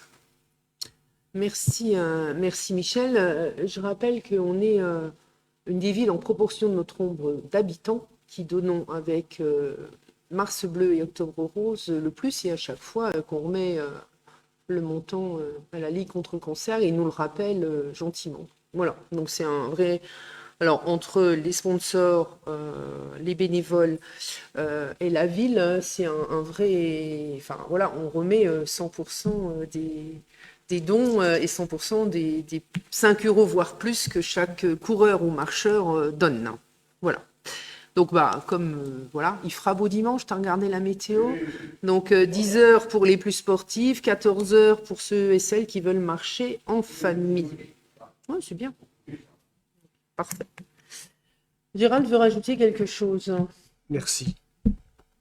Oui, Michel, c'est bien. Effectivement, je l'ai dit à la radio, ça passe demain, 2 fois à la radio, là. Mars Bleu, c'est pas aussi connu que Octobre Rose. Madame le maire soulignait le chèque, c'est quand même près de 16 000 € pour une ville comme Lunéville, c'est énorme. Ils sont toujours épatés, quoi. Hein. Mais Mars Bleu, on tourne à 300, 400 pour l'instant, mais il faudra que ça se médiatise davantage, parce que j'expliquais aussi, par exemple, que les hommes et les enfants étaient précurseurs, rappelez-vous, pour Octobre Rose, avant que maintenant les autres le fassent, mais avant c'était que les femmes, Octobre Rose. Après, nous, on a emmené les hommes, les enfants, et puis les enfants qui veulent, enfin voilà, etc. Ça, c'est une belle unité, parce que c'est chacun qui soutient. Et inversement, on a des femmes aussi qui sont à Mars Bleu, parce que là, c'est pour le soutien pour les hommes. Donc, c'est quand même deux belles causes. Mars Bleu, donc, du fait que c'est moins médiatique, obtient moins d'acteurs, on va dire, mais surtout de participants. Mais par contre, on a toujours des équipes de bénévoles, il faut le souligner, qui sont là. Hein. Et puis des équipes du service des sports, d'autres. Et puis toujours la logistique, et puis d'autres services municipaux que je remercie à chaque fois, y compris la com, y compris des tas de choses. Hein. Ça, c'est à dire. Alors effectivement, ça suit aussi la baisse de subventions. Bah, ça, c'est le contexte actuel qui fait que les gens ont plus de mal à donner et donnent plus volontiers pour Octobre Rose, je tiens à le dire, que pour Mars Bleu. Mais on a quand même un stock de t-shirts, ce qui fait qu'ils n'auront pas seulement un tour de cou, mais ils auront un t-shirt et un tour de cou, plus une boisson. Et que, contrairement à certaines villes proches de Nancy, dans les environs, tout ça, qui, eux, font payer non pas 5 €, mais 15 €, mais là-dessus, ils en prennent 7 ou 8 pour acheter des t-shirts ou autre chose, ou des boissons. Nous, rien, ça ne coûte rien. La totalité de l'engagement ou des dons est entièrement reversée à la Ligue contre le cancer. Donc ça, c'est à souligner. C'est quand même une belle chose. À Lunéville, on peut s'enorgueillir de réaliser ce genre de choses.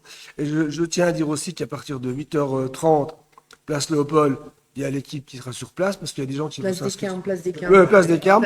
Pardon. Il y a l'équipe qui sera sur place parce qu'ils pourront... voilà. Il y aura 2 parcours. Et puis, il y aura à 10h un départ, à 10h05 un départ, à midi, tu l'as dit, à 14h, pardon, une marche familiale. Donc, de quoi se faire plaisir. Et je suis d'accord avec toi, il faut le maximum de monde. C'est ça. Sur les hauteurs de Voilà. la ville, là. Je Bien. tenais juste à préciser tout cela. Merci, merci messieurs. Je pense qu'on a été assez... On a donné assez d'explications. Ok. Ok. Donc, qui est contre, qui s'abstient, c'est voté à l'unanimité. Donc, finance, donc là, c'est une demande de subvention. Et c'est Catherine Laurin qui va nous la présenter. Oui, cette délibération concerne une demande de subvention pour la renaturation des berges de Meurthe.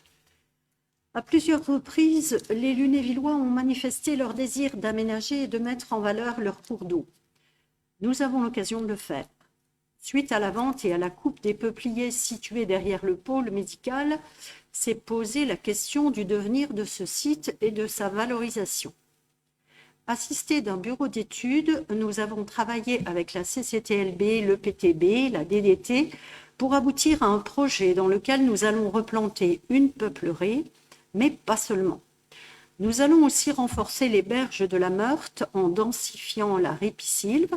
Nous en profiterons pour préserver et valoriser la zone humide qui existe sur une partie de la surface et pour protéger la biodiversité, notamment la biodiversité floristique qui comprend des espèces patrimoniales dont certaines sont protégées. Il y a notamment des orchidées, l'Ophrys abeille, qu'on peut trouver sur cette zone. La faune de ce site est également remarquable puisqu'on note la présence de cormorans, de martins-pêcheurs, mais aussi de chauves-souris comme la noctule commune et la noctule de l'Essler, et de chouettes comme l'effraie des clochers. Le but est d'autre part de transformer le lieu afin d'en faire un espace convivial de détente, alliant découverte et respect de l'environnement. Le montant estimé de ces travaux s'élève à 346 383 € hors taxes. Afin que ce projet puisse se réaliser dans les meilleures conditions financières, la ville va solliciter différents partenaires financiers comme l'État, la région, le département, l'agence de l'eau, entre autres. Et on essayera de trouver aussi d'autres partenaires.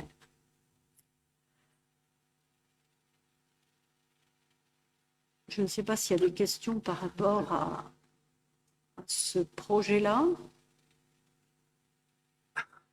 Avant que je Alors, on va aller lise dans la ce sens-là. délib. Benoît Tallot. Non, c'est moi qui donne la parole, donc Benoît Tallot. J'avais beaucoup de questions sur le projet, parce que la délibération est un peu frustre. Je remercie notre collègue Catherine d'avoir beaucoup plus détaillé dans son exposé cette délibération que le texte qui était austère, et on ne savait pas trop vraiment ce qui allait avoir lieu dans cette zone. Donc je me projette beaucoup mieux grâce à ce que je viens d'entendre qu'à la lecture de la délibération. Je trouve ça dommage. Si on avait eu un texte accompagnateur expliquant quel était le projet, ça aurait été quand même beaucoup plus sympa.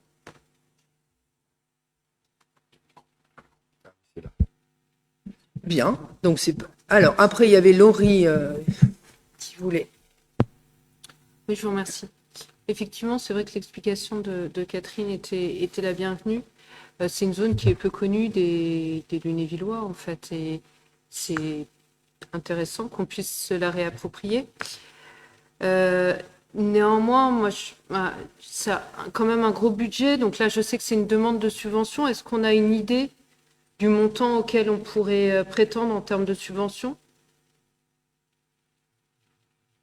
On répondra globalement. Il y a Monsieur Valois qui a aussi. Et il y a d'autres questions. Je peux juste compléter. J'ai une autre question. Donc, je comprends que c'est derrière le pôle médical.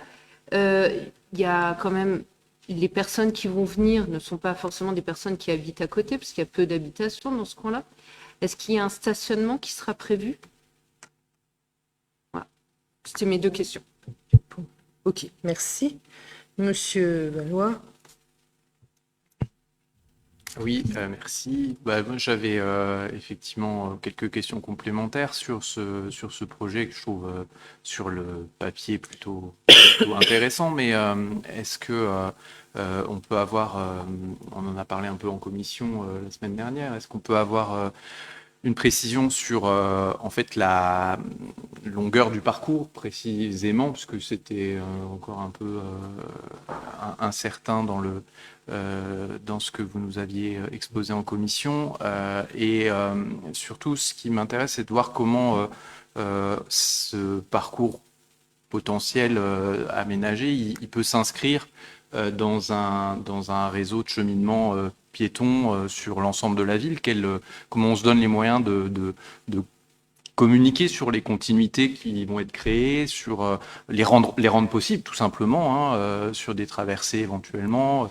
Peut-être aussi envisager des suites à cet aménagement sur d'autres, sur le prolongement, parce qu'on a vu que ça s'arrêtait effectivement au niveau du Médipôle, mais la Meurthe ne s'arrête pas là. Donc voilà, comment vous le concevez un peu dans un ensemble, en fait, cet aménagement? Parce que on pourrait se le dire aussi, ça arrive comme ça, en fin de mandat, c'est un sujet dont on n'avait jamais parlé, un petit peu comme, allez, un cheveu sur la soupe, disons-le.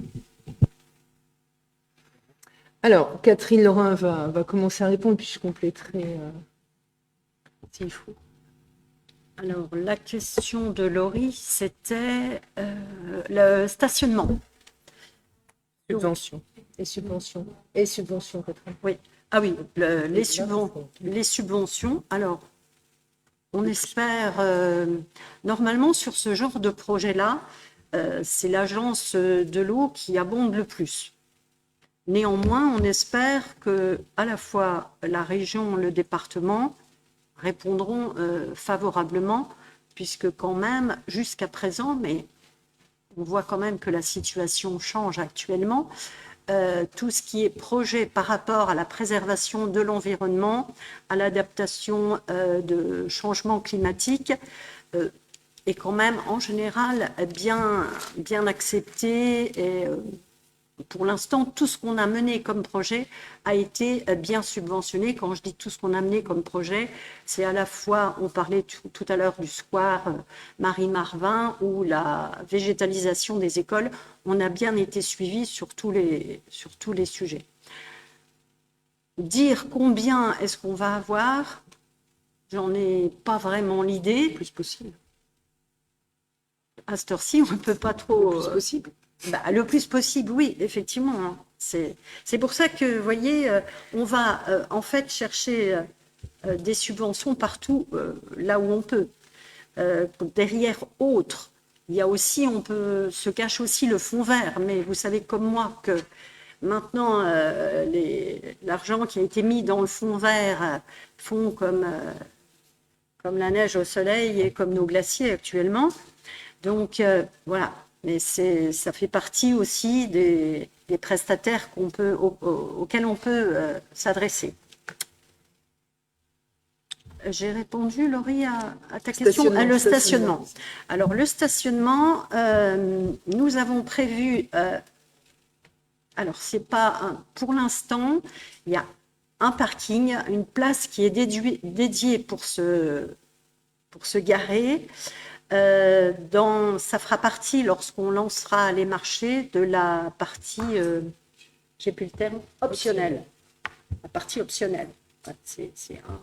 Ça sera une partie optionnelle parce que, évidemment, dès qu'on fait une installation de ce genre, ça majeure. Donc, en fonction du retour des marchés qu'on aura, on verra si on peut faire ou pas ce projet-là.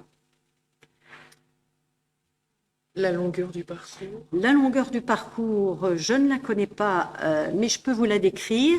Elle part donc depuis le parking du pôle médical, longe la Meurthe, et à l'extrémité du parcours, il y a un petit escalier qui est prévu. On sera à ce moment-là derrière Cora, vous voyez par là.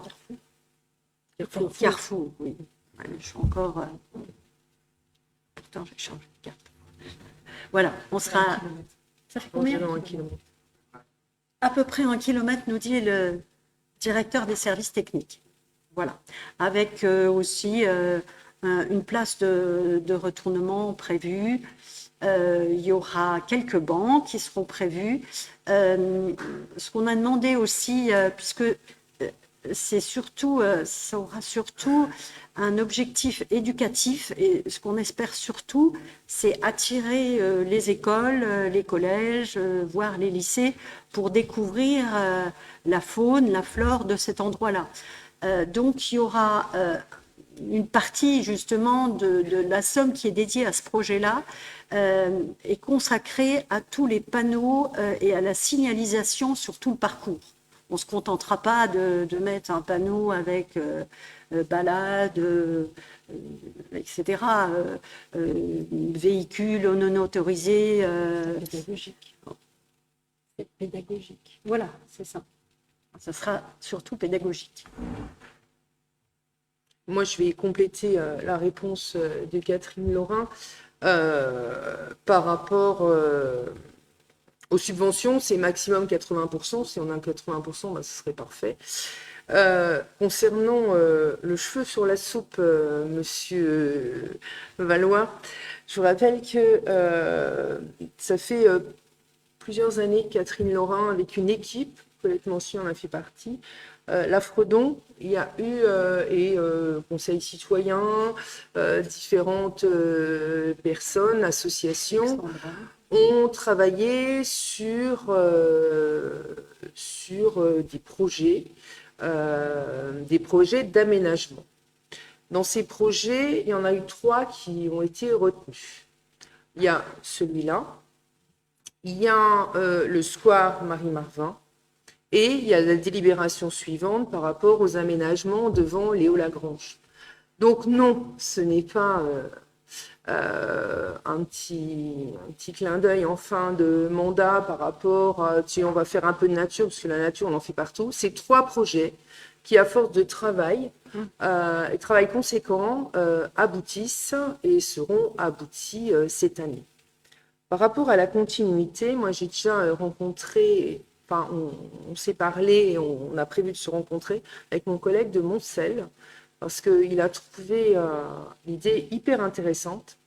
Et voilà, on a prévu de se voir pour qu'on lui explique en détail avec Catherine Laurin ce qu'on va réaliser, parce qu'il se dit que lui, côté Moncel, ça pourrait être intéressant. Enfin, vous avez évoqué lors de la commission développement où le projet a été présenté, un sujet qui avait été abordé. J'étais conseillère départementale à l'époque, donc moi je m'en souviens, c'était 2015-2016, sur une passerelle éventuelle avec Ériménil pour rejoindre, entre autres, Ériménil. Ce projet-là a été étudié à fond, je ne me souviens plus qu'on soit clair, mais a été étudié, a été abandonné très rapidement ensuite par le département. Donc voilà, on n'a pas à faire une passerelle au-dessus d'une rivière, mais l'idée c'est de continuer, nous, côté ville, bien évidemment, au fur et à mesure des années, et puis de travailler, si on peut donner des idées à la commune de Moncel, ça sera parfait. Voilà ce que je pense, on a répondu à toutes les questions par rapport à ce sujet. Donc, tu vas lire la délibération. Projet de délibération. Le conseil municipal, après avis de sa commission développement et aménagement de la ville, autorise Madame le maire à solliciter l'ensemble des partenaires financiers mentionnés ci-dessus pour mener à bien ce projet et à signer l'ensemble des pièces afférentes à ce dossier. Merci Catherine. Donc, on va pouvoir voter. Qui est contre? Qui s'abstient? C'est voté à l'unanimité. Toujours finance, mais ça concerne donc toujours le sujet dont je viens de parler précédemment. Donc, je redonne la parole à Catherine. Voilà. Oui, c'est tout à fait en lien. En fait, les 3 délibérations que j'ai présentées ce soir sont reliées entre elles. Donc, il s'agit cette fois-ci de l'aménagement et de la végétalisation du site du gymnase Léo Lagrange. En 2022-2023, Des rencontres de concertation ont été organisées en partenariat avec la Fredon sous forme de balades dans les 2 quartiers prioritaires de la ville et sous forme d'ateliers au Salon des Halles.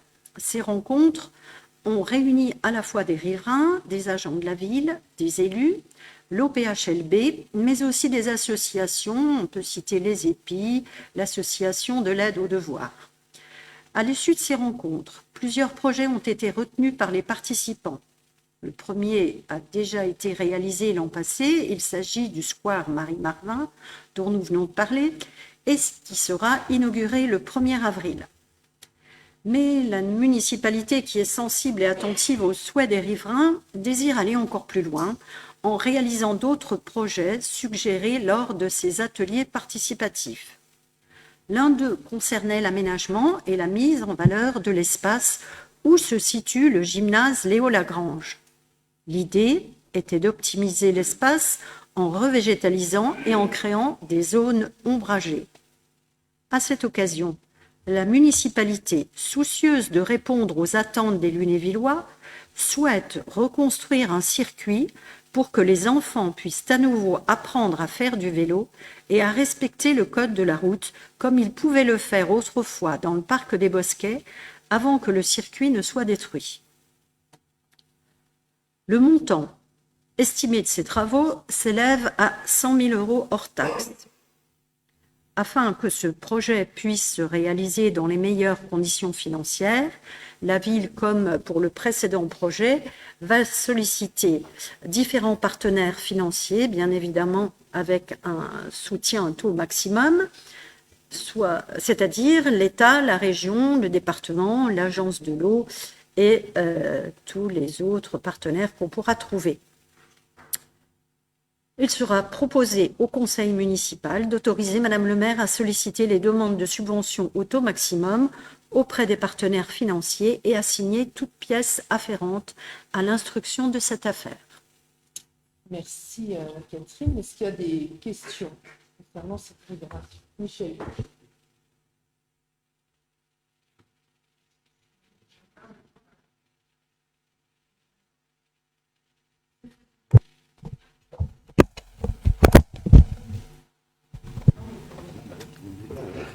Le mien, il marche. Merci, madame. Non, juste une petite remarque sur la délibération là. Je suis très content parce qu'on a travaillé dessus avec Colette et puis Catherine, on faisait partie du groupe. On a passé des heures à travailler dessus pour voir le mieux et je vois que tout est réalisé, est prévu et j'en suis très content. Voilà, tout simplement. Merci. Est-ce qu'il y a d'autres, Benoît Tallot? Alors, c'est 2 délibérations. La précédente et celle-là ont un budget cumulé de 450 000 €. Ce n'est pas anodin. Donc, vous n'êtes pas engagé dans ces 2 projets sans avoir préalablement sondé les potentiels financeurs et sans avoir une idée du montant de l'aide qu'ils pourraient nous apporter. Donc, ce que j'aimerais savoir, c'est quel est le seuil de go-no-go en pourcentage ou quelle est la part résiduelle que vous envisagez pour la municipalité. Est-ce qu'il y a d'autres remarques ou d'autres questions? C'est prévu au budget 2025 à hauteur de 100 000 € hors taxe, comme l'autre délibération précédente. Donc, tout est dans le budget 2024, je crois, dans le budget 2025. Donc, dans l'absolu, si on n'a pas de subvention, on peut réaliser les projets que l'on présente au fur et à mesure. Mais je suis certaine que la région, l'État, le département, l'agence de l'eau vont répondre à nos demandes comme d'habitude. C'est assez classique, on fait un budget, on présente les délibérations au fur et à mesure, on va chercher les subventions. Il y a rien de nouveau. Il n'y a rien de nouveau. Mais on n'avance pas sans savoir où on met les pieds. Donc, j'ai entendu 100 000 € pour le projet précédent, 100 000 € pour celui-là. C'est bien votre réponse. Pas du tout. C'est pas du tout ce qu'on a répondu. Bah si, 100 000 euros pour le précédent, 100 000 euros pour celui-là. C'est marqué. C'est la réponse que je viens d'entendre. Eh hein. ben, quand on est de mauvaise foi, on entend ce qu'on veut, Monsieur Talot. En tout cas, Oh, c'était l'autre a l'enregistrement été. est prêt, hein. L'autre C'est facile à vérifier. L'autre, c'est 345 000 euros, je sais. Voilà. Mais ce que j'ai entendu à ma réponse, c'est 100 000 euros pour le projet précédent. Voilà. Quel est l'engagement maximum de la ville? C'est que vous avez prévu? 346 000, c'est ce qu'on vient de voter. C'est ce qui est inscrit au budget 2025. C'est ce qui est inscrit au budget 2025. On fait un budget, on le vote, on présente des délibérations, on cherche des subventions et après on réalise. Ça fait des années que toutes les collectivités travaillent comme ça. Monsieur Jacques Lamblin. Oui, c'est vrai qu'on a l'habitude de travailler comme ça depuis toujours, quoi. Alors, je signale au passage que donc, il y a une somme de 100 000 et de 340 et quelques mille, 346 hors taxe, hein, plus, qui est programmée. Donc, le budget qu'on a voté, il est à l'équilibre. S'il y a des subventions, eh bien, ça viendra. On emprunte moins. Elles sont pas programmées particulièrement, les subventions. Hein. Et donc, s'il y a des subventions, et il y en aura, eh bien, ça sera autant de moins qu'on dépensera.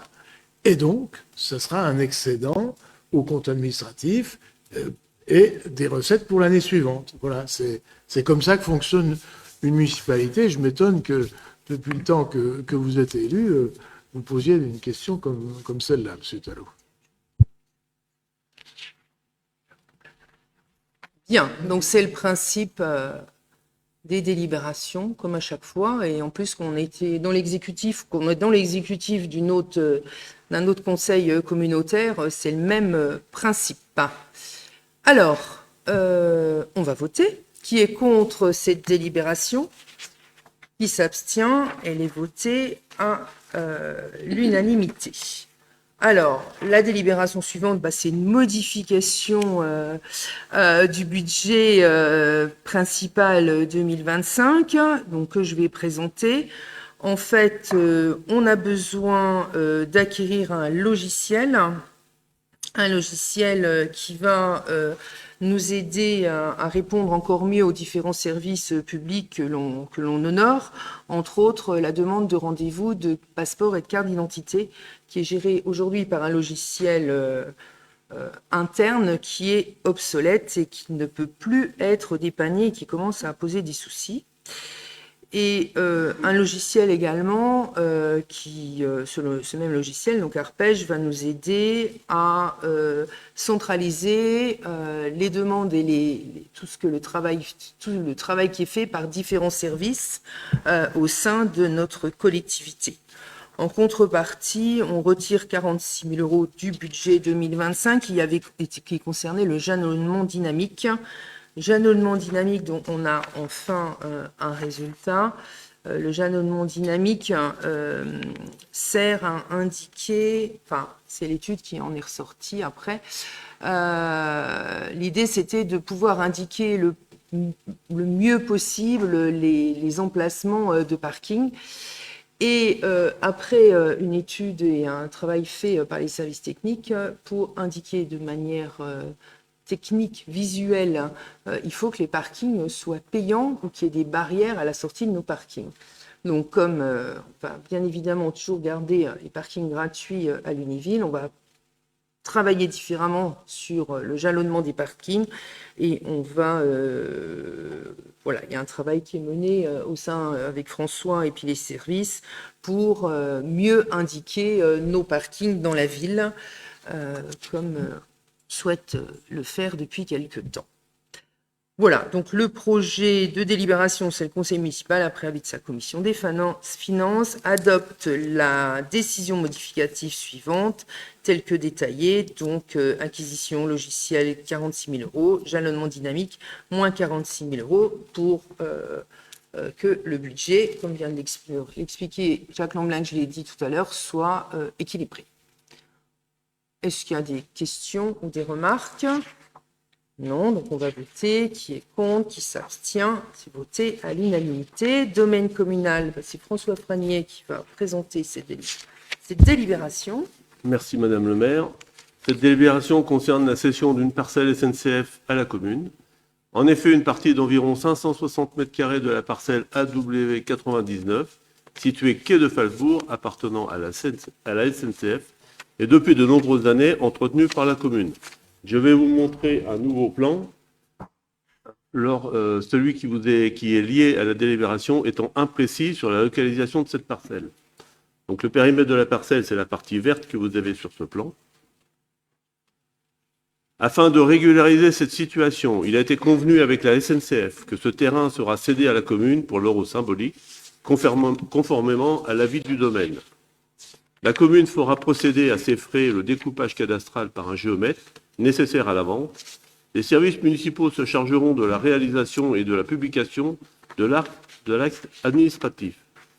Projet de délibération, le conseil municipal, après avis de sa commission développement et aménagement de la ville, autorise l'acquisition sur la SNCF d'une partie de la parcelle cadastrée section AW 99, située quai de Falsbourg, à l'euro symbolique. Autorise Madame le maire à engager toutes les démarches nécessaires pour la réalisation de cette vente et à signer tout document relatif à cette affaire. Merci François. Effectivement, le plan là est plus clair que celui qui avait été envoyé avec les documents. Donc, est-ce qu'il y a des remarques ou des questions? Non. Donc, on va voter. Qui est contre ces délibérations? Qui s'abstient? Elle est votée à l'unanimité. Délibération suivante concerne les affaires culturelles. C'est Virginie Génaud qui va vous la présenter. François, il faut... Pardon. Ouais, merci. Le musée de l'hôtel abbatial de la ville de Lunéville propose différents ouvrages à la vente à chaque nouvelle exposition. Donc, la prochaine exposition se dénommera Voyage en Italie, qui ouvrira à partir du 4 avril. Donc, c'est pour ça que nous sommes obligés de faire cette délib.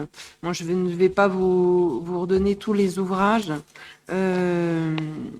Les livres peuvent être achetés en espèces, chèques ou cartes bancaires. L'envoi de catalogue par voie postale est à la charge de l'acheteur.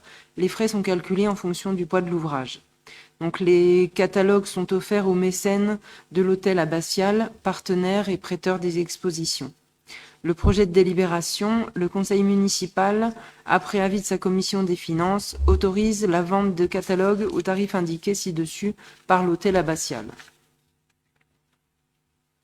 Merci Virginie. Est-ce qu'il y a des questions concernant ces délibérations? Laurie, faut que tu éteignes ton... Je vous remercie. Je voulais savoir combien il y a d'ouvrages, combien de catalogues sont vendus. Est-ce qu'on a un petit peu des retours sur comment se porte cette régie et combien sont vendus, combien sont édités, etc. Est-ce qu'il y a d'autres remarques ou d'autres questions? Non. Alors moi, j'ai demandé les chiffres également. Il y a, en fonction d'exposition, entre 200 et 100 ouvrages d'édités en fonction de l'exposition. Donc, c'est vraiment un nombre limité. Sur le dernier, qui est MIC, qui était l'exposition MIC, il y a eu 150 ouvrages d'édités et il n'en reste plus qu'un en solde. Voilà. En sachant... Comment? En stock. Il ne sera pas soldé celui-là. En stock. En sachant que par correction, et c'est normal, tous les exposants, on leur offre un livre. Parce qu'ils nous donnent ils nous prêtent à titre gratuit. Donc en cadeau, ils ont toujours un livre. Donc ceux-là sont offerts, mais tout le reste est vendu. Donc, alors là, c'est exceptionnel, mais par exemple, sur, peu importe, les cavaleries dans tous ces états, 200 exemplaires, il en reste 13. Donc voilà, c'est un petit succès, on va dire. Plutôt positif. Voilà, tout à fait. Donc là, j'imagine que les coûts, les prix de vente supportent tous les coûts d'édition. Oui, donc la régie est positive. Oui, Okay. Tout à fait. Et Non, les frais de transport, quand les gens en commandent, sont en plus, bien évidemment. Merci. Voilà. Eh bien, écoutez, on va voter. Tu avais lu le Vous avez lu? Eh bien alors, qui est contre cette délibération? Qui s'abstient? Elle est votée à l'unanimité. Délibération suivante, bah, c'est moi qui vais la présenter. C'est une délibération classique, hein. Vous savez qu'on est actionnaire d'une société XDMAT. C'est tous les documents qu'on signe en dématérialisation. Et donc, il faut approuver l'examen du rapport de gestion du compte d'administration. Bon, il n'y a rien de particulier, on est juste actionnaire à la ville pour 15 €. Hein. On le dit, on ne fera pas fortune. Donc voilà, vous avez tout le rapport. C'est quelque chose qui est présenté, qui a été présenté également en communauté de communes, je crois, parce que ils utilisent exactement le même matériel pour travailler. Donc le projet de délibération, c'est le conseil municipal, après avis de sa commission des finances, vu le code général des collectivités territoriales et ses articles L 1524-5, 1531-1, vu les statuts et le pacte d'actionnaires de la société SPL XDMAT, vu le rapport de gestion du conseil d'administration, approuve le rapport de gestion du conseil d'administration figurant en annexe et donne acte à Madame le maire de cette communication. Donc, qui est contre cette délibération, qui s'abstient, elle est votée à l'unanimité. Et la dernière, ressources humaines, donc je vais la présenter également. Donc, on l'avait expliqué en Conseil des finances. On a recruté une collaboratrice récemment, qui est donc assistante prévention. Donc, c'est un poste à temps complet. Jusque-là, on avait un monsieur qui était sur 2 postes, donc il faisait la prévention à 50% de son temps. Et donc, cette dame va développer la prévention et donc la sécurité de nos salariés. Elle se déplace sur tous les sites de la ville et dans ce cadre, elle prend sa voiture. Et c'est à ce titre-là, comme d'autres agents quand ils prennent leur voiture, qu'il y a un forfait de 210 € annuels pour couvrir ses frais, tout simplement. Donc, le conseil municipal, après avis de sa commission des finances, décide d'attribuer à compter du 1er avril 2025 l'indemnité forfaitaire de déplacement à l'intérieur de la commune d'un montant annuel de 210 € à l'assistante de prévention. Précise que les crédits sont inscrits au BP 2025, nature 6251, fonction 020, enveloppe 323. Qui est contre ces délibérations, qui s'abstient, elle est votée à l'unanimité. Je vous remercie. Eh bien, écoutez, je vous souhaite une agréable soirée.